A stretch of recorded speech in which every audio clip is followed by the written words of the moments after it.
So Orlando, thanks for joining us on the Gyms podcast. And you're a bit of a special person because you did the training online, and in the first year, I think you've got like 10 or is it 12 employees already in your first year? Yeah, about 11 employees. About 11 in your first year. And from somebody who did the training online, which is a lot harder doing it online. Yes. And now you've come back down to do the training in person, but just sort of see what it's about. But let's start off first off with what were you doing before gyms, before you decided on the franchise? Yeah, so before gyms, I've been in the finance industry for about 22 years.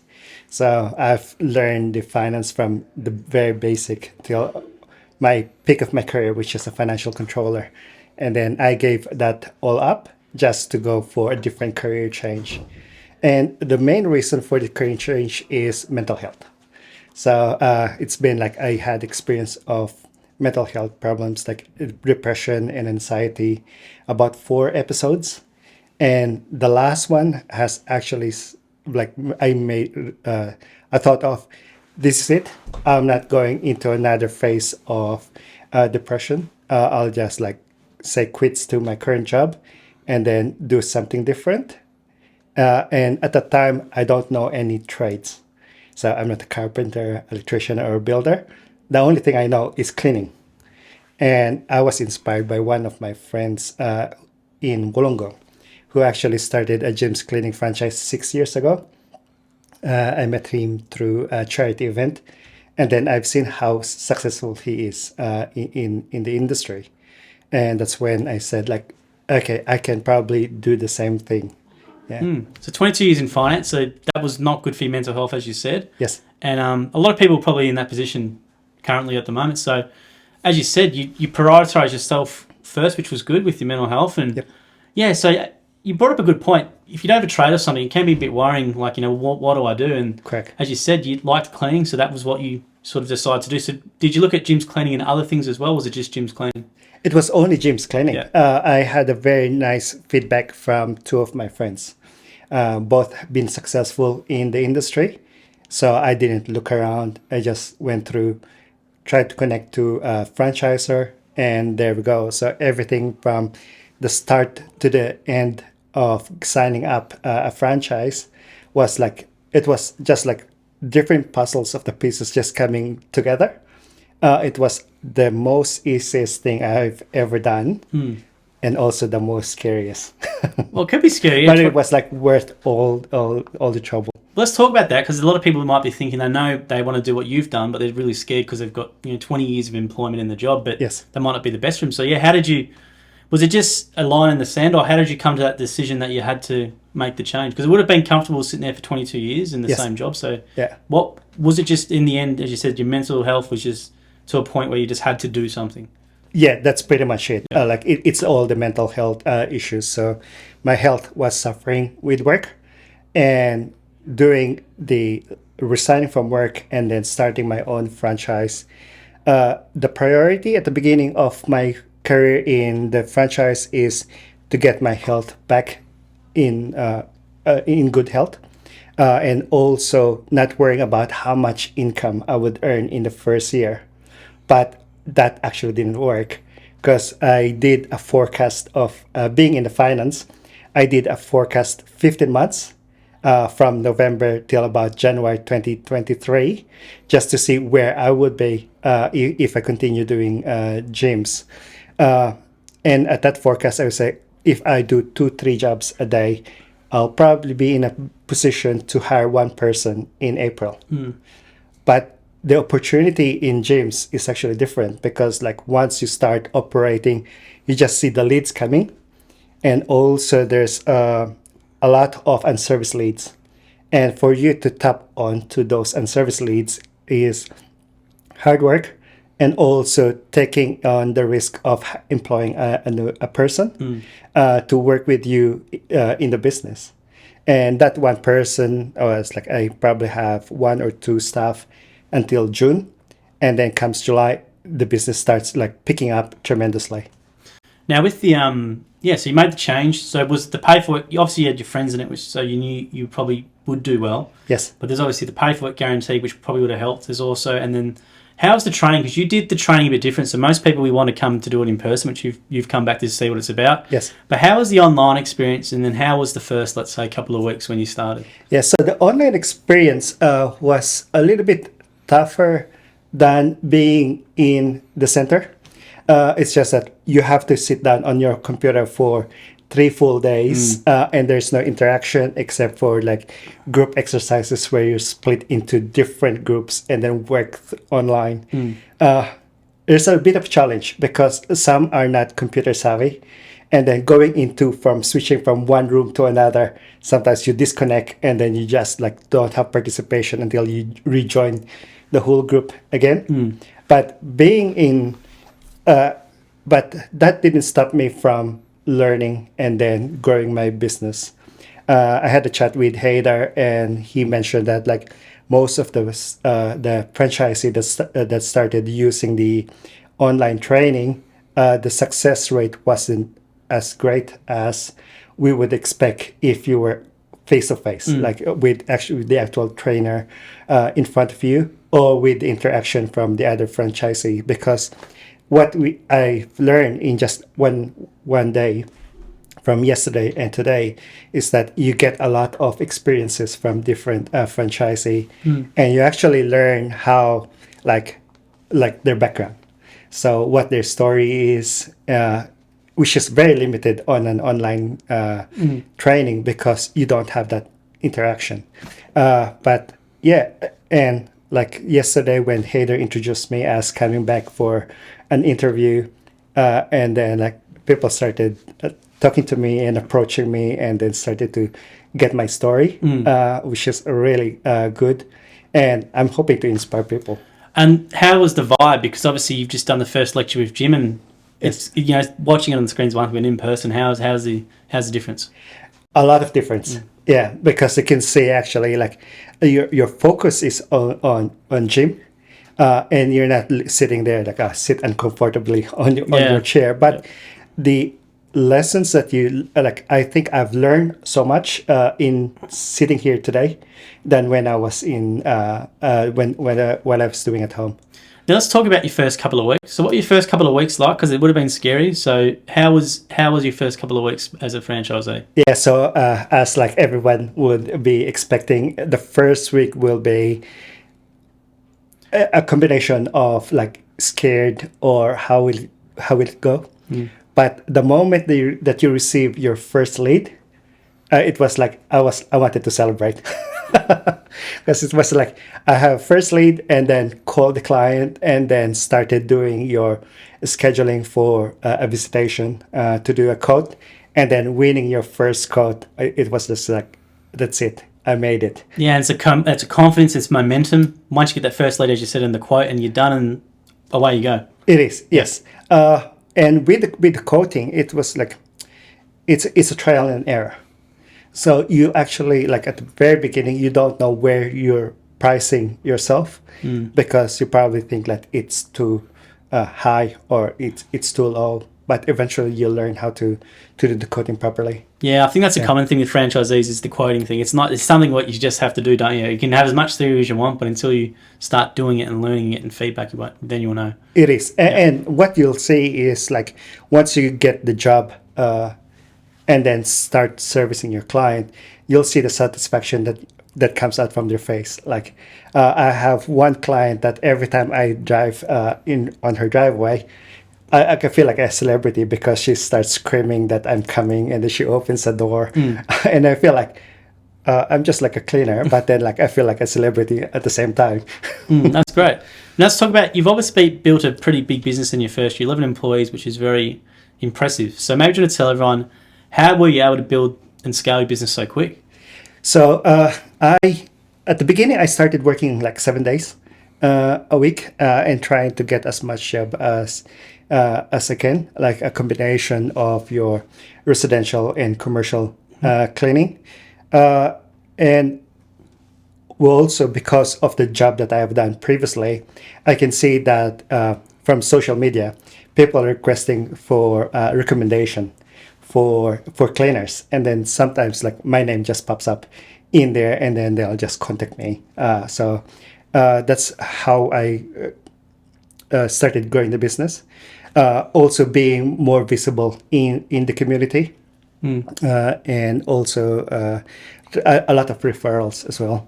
Yeah, I was going to say, I think with cleaning, it's such a good one because you're right. Finding a good cleaning can be hard, and it's one that people will refer if they've got a good cleaner. So if you Yeah. are good at what you do, you can definitely pick up that referral work very quickly. I think more than any other division. Yeah, that's true. Yeah. And let's talk about your building your business yourself. You've managed to put on 11 employees in the first year, which is pretty impressive. So Yes. do you want to tell people how you've managed to actually put employees on and how do you manage them? Yeah, so like finding the right employee is a little bit of a challenge. I think like you need to have the right personal skills to do that, and also the eagerness like to grow your business and take on that risk to say like I want to grow bigger, and by growing bigger you need to start employing staff, and also not only keeping like maintaining the staff, it's also making sure that your staff is happy, and then they would like to keep working with you, because like if you're not a good boss, then they'll just probably say like, well, I'll just like work and then next week I'll go. Yeah. Now, how do you keep your staff happy? What do you do? So firstly is like making sure that you understand your staff as well. You have that connection. It's not like just you and me, like your boss and an employee. It's actually trying to be like a friend as well. So trying to understand what they're going through, paying them the right wages, and then giving them some benefits. So sometimes like when we go out for big jobs, like I buy them lunch, and then I even give them options what they want for lunch, and then sometimes I just like pick them up on the way to work instead of them driving and then dropping them home. And where do you find your employees? Because that's a big challenge for franchisees and for most people is finding the employees. So what tactics do you use, or how do you find them? So I've used social media to get some of my stuff through Facebook, joining the Filipino community, and also some other community pages on Facebook. I've also used Gumtree, and also connected with the job seeker companies. So I advertise roles for people looking for work. Yeah, and what are you asking these people when they inquire? How do you determine if they're going to be good or not? Are there certain questions, or is it based on a trial day, or how do you work it out? So it's based on trial and error, but most importantly, like my first criteria is be able to provide a police check.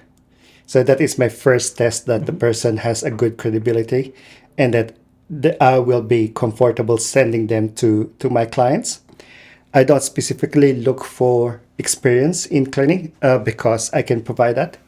Normally, my staff will work with me for about 2 weeks to a month until I'm comfortable that the quality of the clean is what I wanted.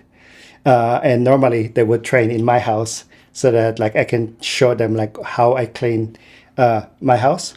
And that's what experience that I wanted my client to have when my staff goes and clean. And also, I use the house as a training facility because I can take as much time as I can to do training instead of training somebody in my client's house, which would feel like a little bit uncomfortable, especially if the client is home. Yeah, that's a good point. And also, you mentioned it about the star rating. You've maintained a 5-star level, which is not easy to do when you've got employees, because what people don't know of the gym system is that you're responsible for your employees. If an employee gets a complaint, you can't say, oh no, that was my employee and it gets wiped. It's Correct. on you. So it's pretty impressive to maintain that star level. So is it because, have you done that just because of your training, or how is it because they care more, or how do you maintain that quality with your employees? So keeping the standard, especially when I do the coating jobs, it's only me with the client.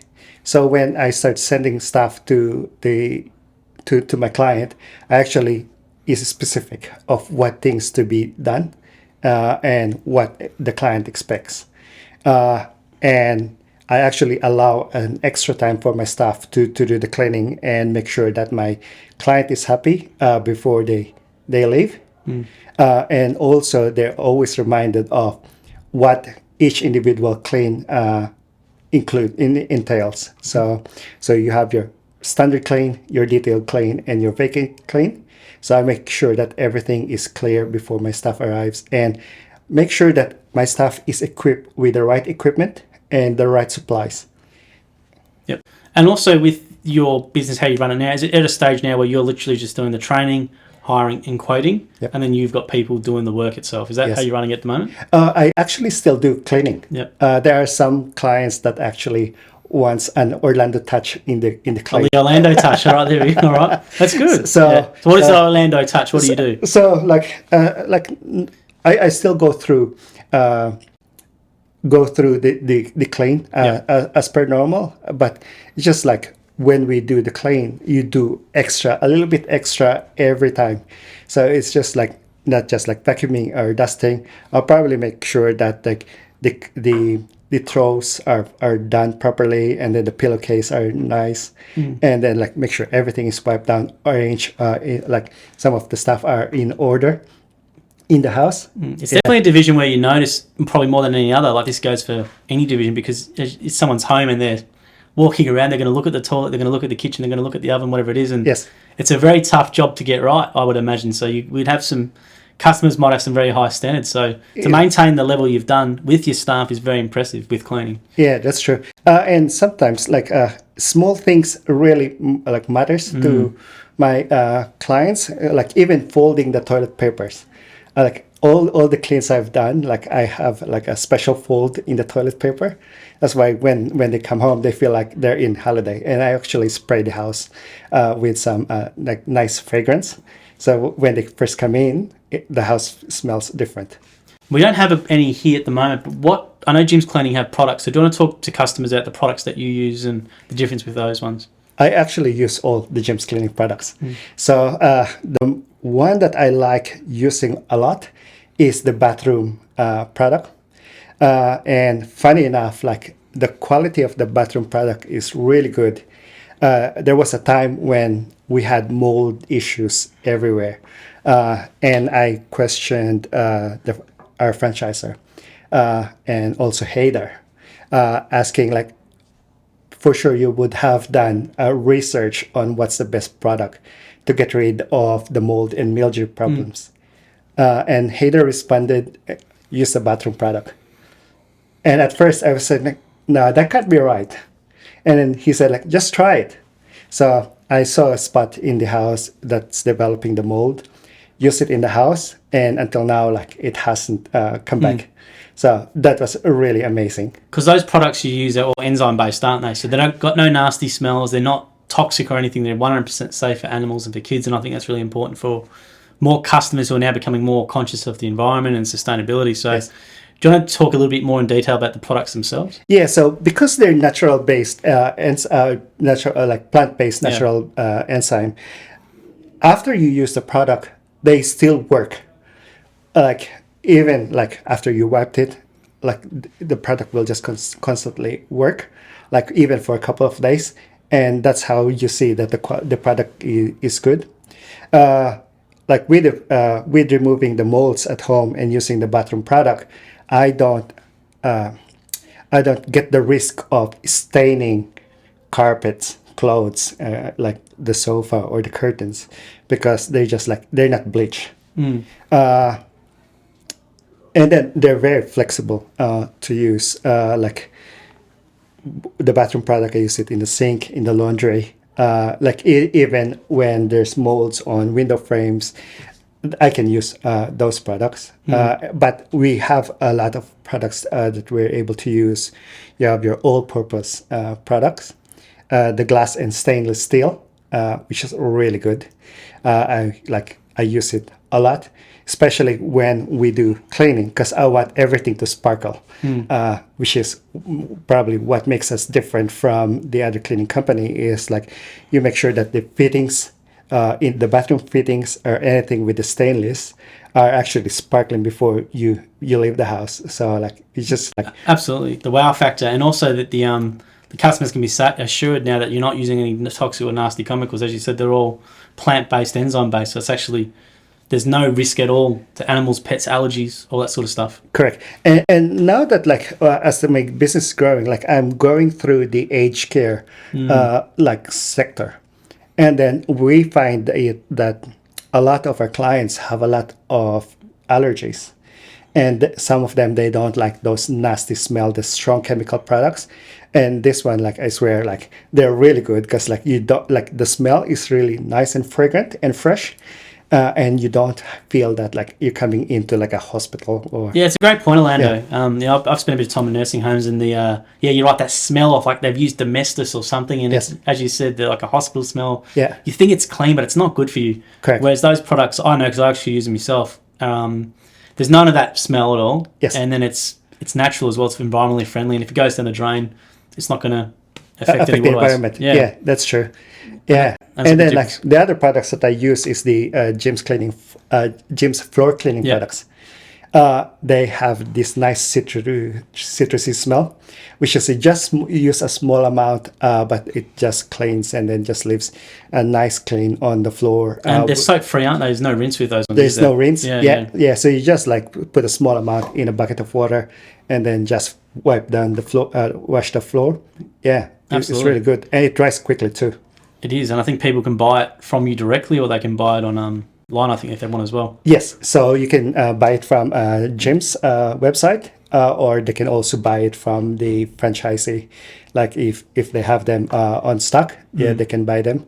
And they're great products. And I was going to say now, you mentioned aged care. So what's your plan for your business? You've got 11 employees, you're doing residential, commercial. Yep. You're trying to get into aged care. Yes. You've achieved a lot in the first year. So what's your plan for you? Is it something where you want to get to a certain level, then you stop, or you're just going to keep going, or what are you trying to do with your business? So currently there's a lot of options. Like as I continue to grow the business, especially with the session yesterday about talking about doing a split, is an option, or just continuously grow the business and then get more people, because especially in the aged care industry, they have a shortage of staff, and with that industry, we can like use our resources to provide cleaning to the aged care community.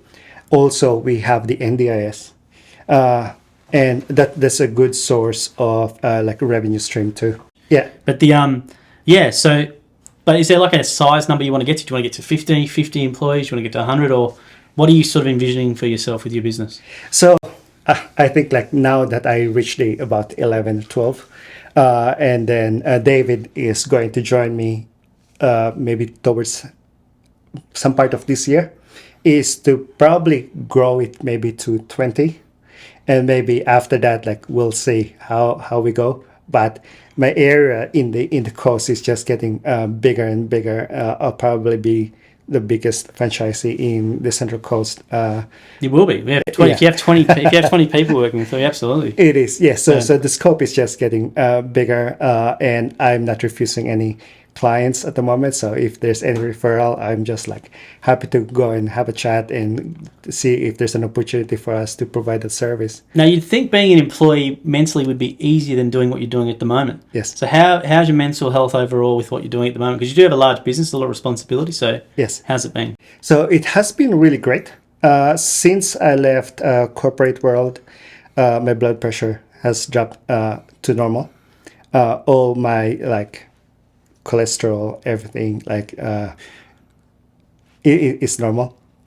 So like I've been the healthiest that I can be in the 15 months. So I achieved my first goal of being healthy up to June last year, and then now the focus is just growing the business. Although it's a big like I spend a little bit of more time in admin work, I have the satisfaction of like generating revenue for other for my staff. For you, yeah. So I'm giving them income that they couldn't get from other companies because I take the risk of employing them and training them, and it's an investment. So I take that part of that 2 months that they're training as an investment, whether they're going to stay with me or not. At least I have helped somebody to learn more skills and then like give them income. Yeah. No, it's a good attitude.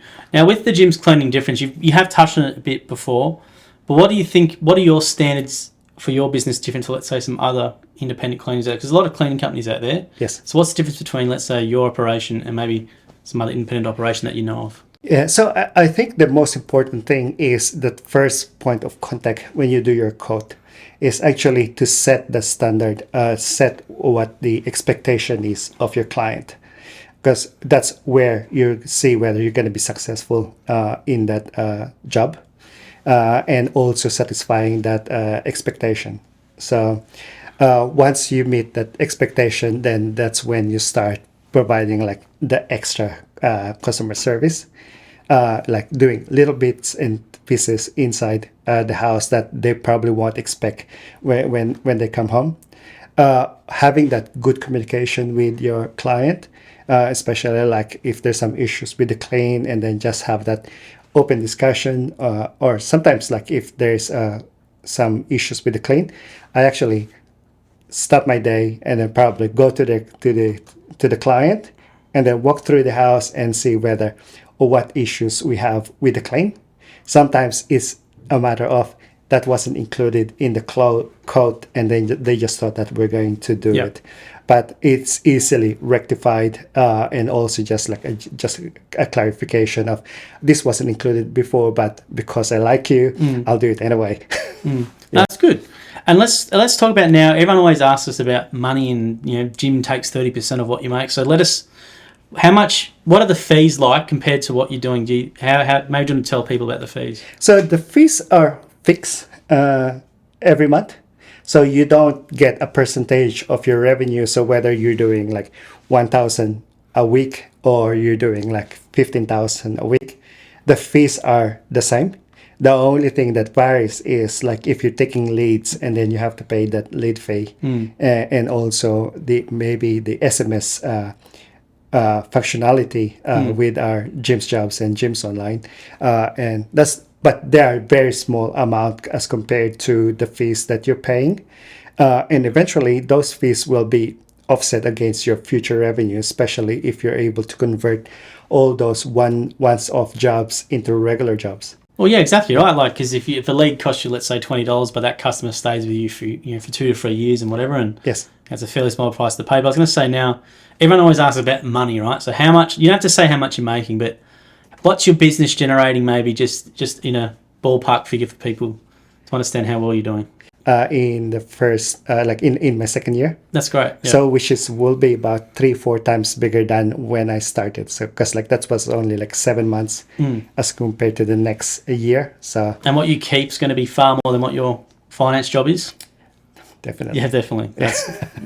Now, what advice do you have for someone who maybe was in your position? Because there's a lot of people who do the 20-year corporate thing and they think about it for a while and then they don't do it. And then when they do it, they go, I should have done it years ago. So what's your advice for someone maybe who was in your position where maybe a bit of mental health with corporate wasn't doing so well for them? What would you tell them? I would suggest to take an opportunity to do their research. Contact gyms. Gyms got a lot of franchises available. So if it's cleaning is not for them, there's a lot of divisions in gym that they can actually join, like use their strength, and then talk to other franchisees, because like these franchises will have like amazing stories, like maybe better than mine. No, yours be up there. Yeah, yours be up there. Yeah, so don't be afraid to take on that next step. The gyms community is like your family. So if you struggle at the beginning of your career in gyms, there's a lot of support in there. You can call, there's a gyms mental health number. Mm-hmm. You have your mentor, you have your franchisor, you have your franchisee, and also you have your own family to assist you in this big step. Absolutely. And we have the pay forward guarantee. So regardless whether you're not earning a lot of income at the very beginning, that paid forward guarantee will actually help you like move on to the next step. Now let's talk about one before we go. Let's talk about cleaning. So why should someone choose cleaning as a business? What do you like about cleaning? What do you like about it? So with cleaning, I feel happy when I do somebody else's house, and then I can see on their face like how satisfied they are with the clean, and it also relieves them of I should be cleaning this weekend. So we're actually giving them the time to do something else, spend time with their family, and then just don't worry about cleaning. But cleaning is not like a horrible job. like people would think like, oh, you're a cleaner, but it's satisfying. Yeah. And plus, it's really lucrative. This is the thing which people need to get their head out of. It can be very lucrative, and you got the ability to build a massive business like you have within 1 year. Like I don't think many other people can do that in other fields. That's true. Yes. So it's just like persevere, and then do your research. The head office is also open to like if your franchisor is not able to help you, there are people in the head office that is more than willing to give their advice and also the experience, or they can tap you to somebody else who's got experience in the field and give you advice. That's right. Well, thank you very much today, Orlando. Really happy to hear about your success, and you're back down doing the training in person, but 11 employees in your first year is very, very impressive. And I'm glad to hear mentally everything's going really well. We're big passionate about that. So it's great. Like it goes in it goes against logic, whereas you go from working a steady job here to running a business with 11 employees. People will be thinking this person's going to have the mental health challenges, but it's the other way around, which I think's quite amazing. It is, because you've got all these tools available for you, so like you can just like use any of them that best suits you, and then it's just like the community is there to help you. That's great. So thank you very much, Orlando, for your time today. We appreciate you coming down and having the chat. Cool. Thank you so much. Thank you for having me.